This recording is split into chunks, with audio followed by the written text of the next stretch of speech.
Hola, por favor, and welcome to your daily dose of Fortnite. Today we're going to go through the weekly store update that just came out. I'm going to walk through kind of what I buy, what's out there available, and what kind of my thinking is. So we're going to take a look at the special items first that aren't in every week. First of all, the Hotfix or Hazard, the Epic version. He is a pretty decent constructor for a support bonus. He has pre-planning, which reduces the cost of buildings by 4%. That actually goes up to 10% once you get him to 3 stars. So I always use this support when I'm building my storm shields because it just saves on a ton of materials, 10% to be exact. But he's a nice one to have. If you don't have him, I'd recommend picking him up if you have the gold to do so. The Copper Hammer Shot, the Epic version, I don't really like this weapon, so I wouldn't recommend picking it up, but if you've never tried it before and you got 600 gold laying around, go ahead, pick it up and test it out in the game, see if you like it.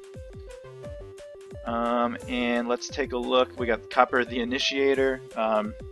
It's the rare version. Nobody really specializes with this weapon, so I would recommend not picking that up unless you're just trying to burn extra gold. And then we've got Base Kyle in here again.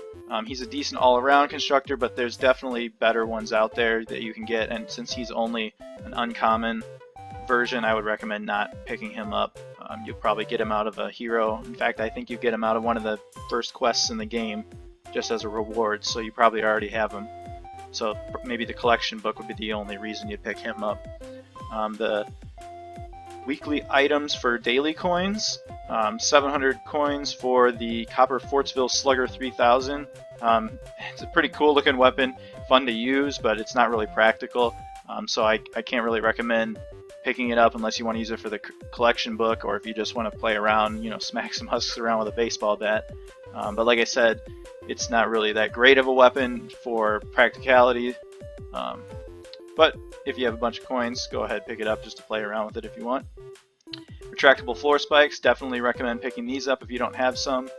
They're a great floor trap to have.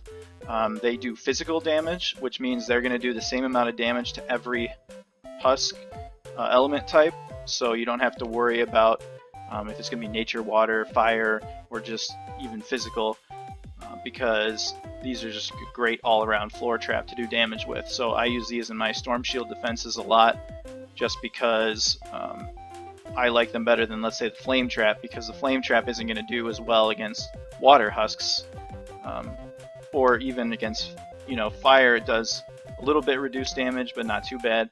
But I definitely like using the floor spikes more than the flame traps if I don't know what kind of element's going to spawn. And then of course we have the new Copper Bobcat. I did a gameplay video with that, and I will link that at the end of this video, so you can check that out if you want. I definitely would recommend picking it up as the short version of that video if you got the gold for it. So that is the full unique items in the weekly store. As for the items that I usually buy every week when they come out, I always buy the legendary flux.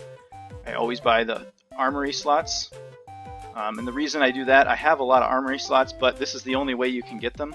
So I always buy anything that I can't ever get any other way. I always buy in the weekly store. The survivors, always pick up the survivors, especially epic and legendary ones. I always get the evolution materials because I'm always going to be wanting to level up and evolve guns, traps, and heroes.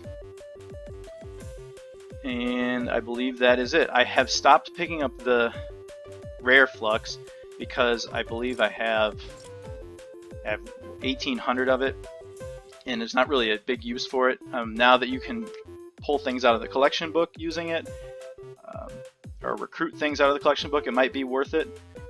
But even if you pull something out at a rare level, you're still going to have to use flux to level it up, so it makes more sense, I think, to pull out the highest version you can from the collection book, unless you're really short on the manuals or the weapon designs. But that is my overview of the weekly update. As always, guys, if you enjoy my videos, consider subscribing. I really appreciate the subscribers I have right now.